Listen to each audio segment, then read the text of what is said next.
My parents always loved my brother more than me, skipping my milestones to come to his event, so I didn't tell them about my L. My parents always favored my brother over me, skipping my important milestones to attend his events. Because of this, I didn't tell them about my wedding. Now, they're facing shame and possible divorce. I'm a 27-year-old woman with a younger brother, Ethan, who's 21. Ethan embodies the classic man-child and mama's boy stereotype, constantly whining and expecting others to cater to him. Ever since he was born, my parents have doted on him for every little thing, even though he's not special needs or had a difficult birth. My mom, who's 50, especially transformed from a loving mother into one of those boy moms you often hear mocked online. My dad, also 50, still showed me some love and support, but he's always been too scared to stand up to my mom and give me a chance. The only person who ever stood up for me was my grandpa, who's 76. He never hesitated to call my parents out on their behavior and never liked my brother. Grandpa says I remind him of his late wife, my grandma, and we share a very special bond. But he lives across the country, so I rarely get to see him. Ethan, knowing that our mom favors him, loves to rub it in my face. Because of this and his overall behavior, we've always been at odds. He's spoiled, bratty, and just not a nice person. I can't count how many times I got into trouble for outshining him, or because he framed me for something. His only real talent is playing football, which got him a scholarship to a nice college out of state. Meanwhile, my parents didn't spend a dime on my education, claiming they had to use my college fund to cover expenses after a fire, only for me to later discover that the money was actually given to Ethan to buy a car and a house. It was at a public university where I met James. He was the first person I felt a real connection with. I made new friends there too, who are now my closest companions. Thanks to James, who became my best friend long before we started dating, I managed to move out of my parents' house. Today, both James and I are well established in our careers and earn good salaries. Now, on to the main issue. James proposed to me a year ago. We're both private people, so we didn't announce it on social media or anything like that. When I told my parents, they dismissed it with a simple, "That's nice." I'm starting to think they didn't really listen to me at all. We decided on a simple yet elegant ceremony and reception with our friends and family. James encouraged me to invite my parents and brother, but they never responded to the invite. Whenever I visited and tried to discuss the wedding without explicitly saying it was a wedding, my mom would interrupt to brag about my brother's latest accomplishments and adventures. Eventually, I reached my limit and interrupted my mom to mention that I was organizing an important event on a specific date that couldn't be changed. She replied that they couldn't attend because my brother had his last game of the season that day and wanted them there.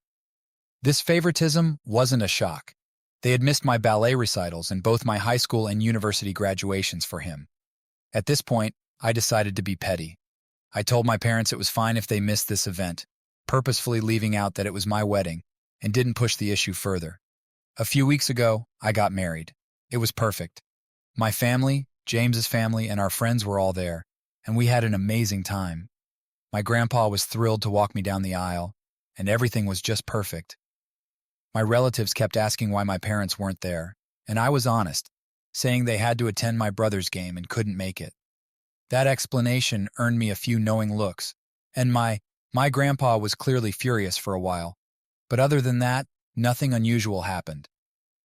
After the reception, James and I went on our honeymoon, completely unplugged from our phones. When we got back, we found ourselves walking into a storm of drama. As soon as I turned my phone on, it was bombarded with notifications, mostly from my mother and brother.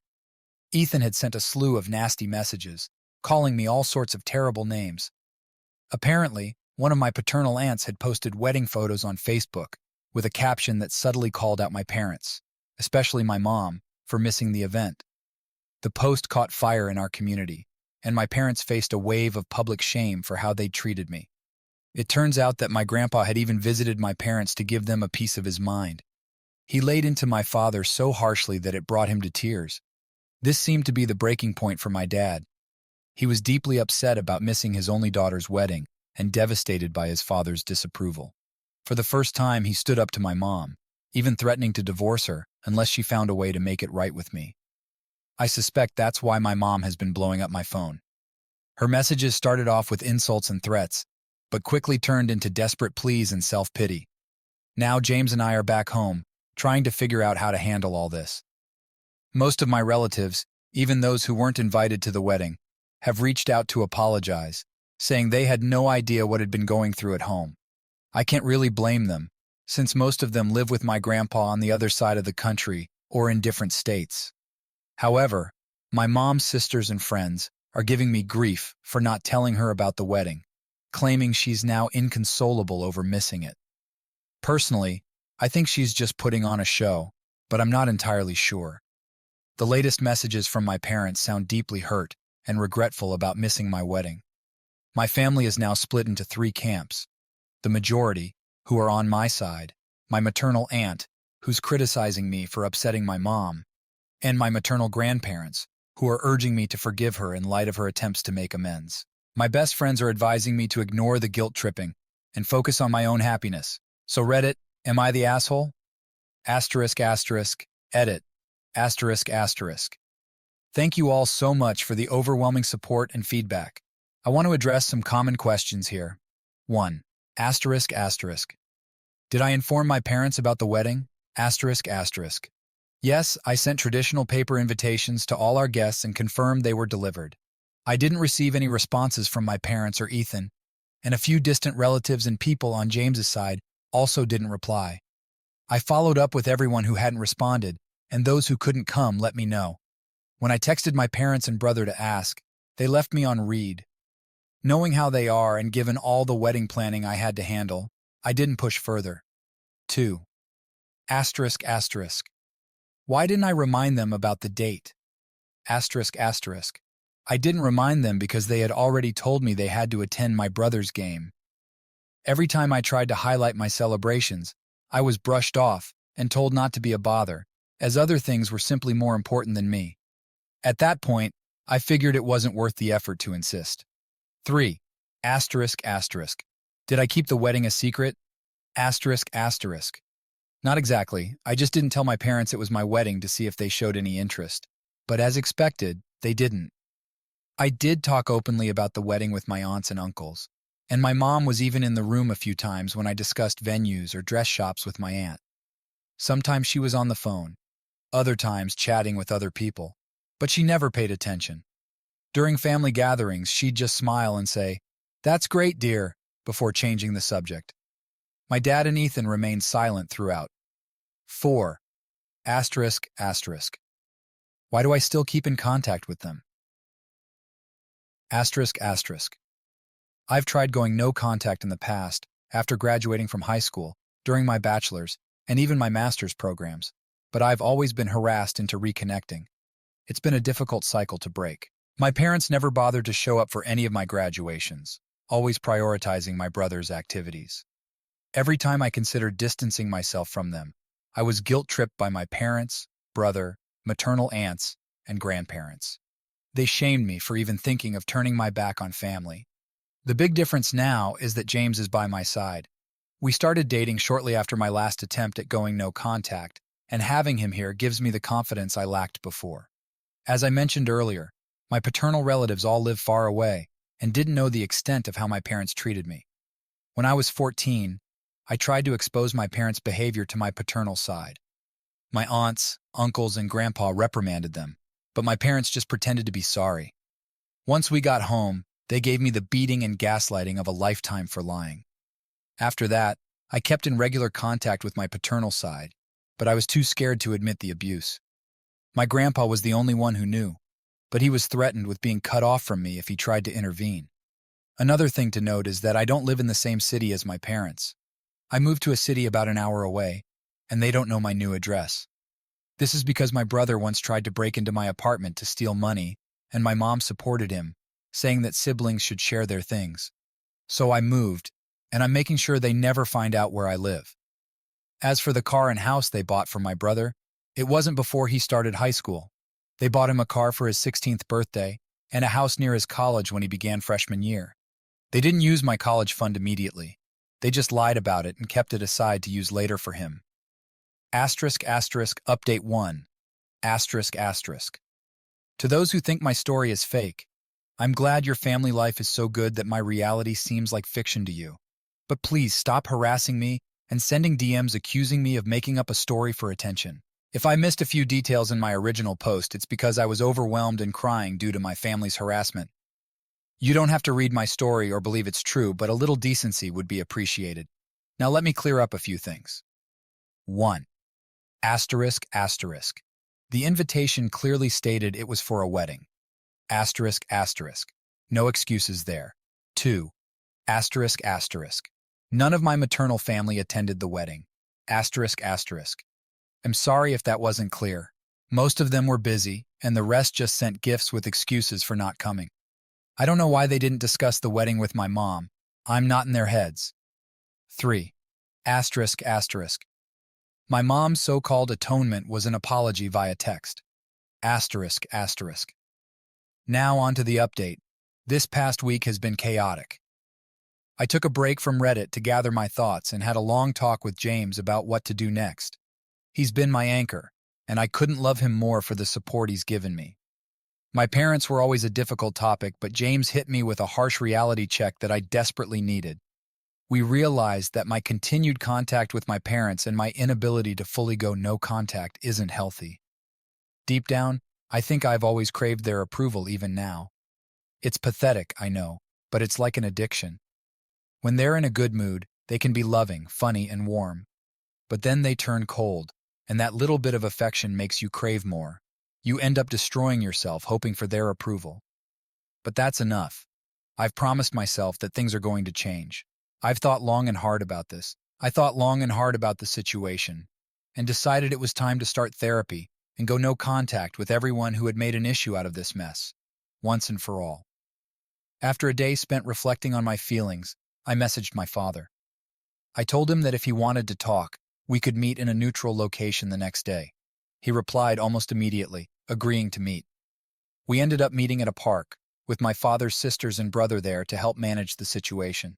My dad looked distracted and like he'd been crying for a while. My mom had the same look, but it seemed more out of anger and embarrassment than sorrow. My brother looked annoyed. I told them how their behavior, especially their favoritism towards Ethan, had always hurt me. I made it clear that their abusive actions made me realize I didn't want any contact with them anymore. During the conversation, my mom tried to cut me off several times, but my aunt, the one who posted on Facebook, shut her down each time. When I asked why they treated me this way, none of them had a real answer. My dad just kept crying and apologizing without explaining anything, and my uncle scolded him for it. My mom seemed to be considering the question for the first time, but eventually admitted that she simply disliked me, plain and simple. As for my brother, he said he enjoyed the attention and making me miserable as some sort of sport. I continued asking questions, and when I brought up their lack of response to my wedding invitation, they claimed they never received it. I showed them the texts I sent, but they denied seeing them. It turns out they never actually got the formal invitation. When the invite arrived at their house, they weren't there. Only my brother was home for the weekend. He saw the invite, ripped it up, and threw it away. Then when I texted my parents, he deleted the messages. He explained that since they kept my chat archived, they didn't get any notifications. So my parents were genuinely unaware of the wedding invitation. I was distraught and asked Ethan why he did it. He just shrugged and said it wasn't as important as other things they had planned. I had to stop James from punching him right then and there. Surprisingly, my parents were upset and started scolding him. Ethan threw a tantrum and shed some crocodile tears, which, I'll admit, gave me a bit of satisfaction. But then my mom had the nerve to say that everything was resolved and that there was no need to make a fuss over a misunderstanding. She even suggested it was time for me to clear their name. That set me off. I interrupted her, saying they weren't forgiven. Just because Ethan trashed the invite didn't erase all their neglect. Besides, it should have been obvious that I was getting married, and they should have asked about it. And you know what my mom's response was? She said something like, "I did hear you talking about a wedding, but I thought you were just being delusional and seeking attention with exaggerated scenarios." She was convinced James didn't really like me and would never actually marry me. When I tell you I wanted to punch her, believe me, I did. Another thing came up during this conversation. It turns out my brother didn't even have a football game that day. My parents lied. knowing James and I aren't knowledgeable about football, as we prefer soccer. I had stopped asking about Ethan's games because he used to mock me in high school. They made up the story to avoid my wedding. At the time I wrote the original post, I couldn't verify if there was a game because my brother has private social media, and James and I are blocked. Foolishly, I trusted my parents' word. But no, they didn't go to a game. They took Ethan to Disneyland because he wanted to go. They used the football excuse to cover up yet another holiday trip for Ethan, something they've apparently done multiple times in the past few months. By this point, I was completely burned out and overwhelmed by all this information. The realization that I'd been deceived so thoroughly made me feeling genuinely furious. I finally snapped. I stood up and let my father have it, calling him a sad, weak man who couldn't stand up for his kids unless my mom gave him permission. I told my brother that he was a pathetic excuse of a man, destined to accomplish nothing and live off others like the leech he is, babied to the point of being useless. As for my mom, I didn't hold back. I told her she was the most narcissistic and pathetic woman on earth, so irrelevant that she didn't even deserve to be acknowledged, not even by God because she was too rotten. It was harsh, I know. My mom jumped up from her seat and started screaming at me in the middle of my rant, but I was beyond angry. I yelled at her to shut up, sit down, and listen for once. She got so mad I thought steam would come out of her ears. After that, I don't remember much clearly. I just kept talking, letting all my anger and hurt spill out. At some point, I realized the entire park had fallen silent. I spat out that I was disowning them all and warned them to think carefully before trying to contact me again. I grabbed my purse and left with James, Sarah, and David, leaving my parents and brother at the mercy of my aunts and uncles. The reality of everything I'd just learned and said hit me hard on the way home. I ended up having a panic attack in the car.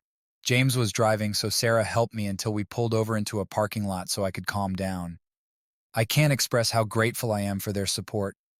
Once we got home, I just collapsed onto the bed and fell asleep. I really wanted to follow your advice and post the whole saga on Facebook, but considering my job and career, I couldn't expose myself like that. It's one thing to share my story anonymously on Reddit. It's another to have my name and face out there. So I did something better. I compiled all of my mother's insulting messages and awful comments into a folder and sent it to the woman in charge of my mom's church. It's a tight-knit, highly judgmental community that my mom worked hard to join, so being shunned there is a social death sentence. And as expected, the scandal spread like wildfire, reaching beyond the church and throughout the small town. The fallout has been significant for both my mom and dad. As a result of my little information spill, I also found messages from my maternal relatives belittling me further for upsetting their sister or daughter. At that point, I was done caring. I told them they were no longer part of my life and could say whatever they wanted, but they should be grateful I didn't send their nasty texts to their employers and spouses. I blocked every single one of them, grandparents included, on all platforms. I received a lengthy message from my father, apologizing for not being strong enough to stand up to my mother and acknowledging the truth of what I said. He expressed regret over missing so much of my life because of her and stated his intention to divorce her, regardless of my decision, because he was tired of being controlled. He expressed a desire to build a relationship with me to make up for lost time. I replied, telling him that I didn't want to see him or forgive him right now.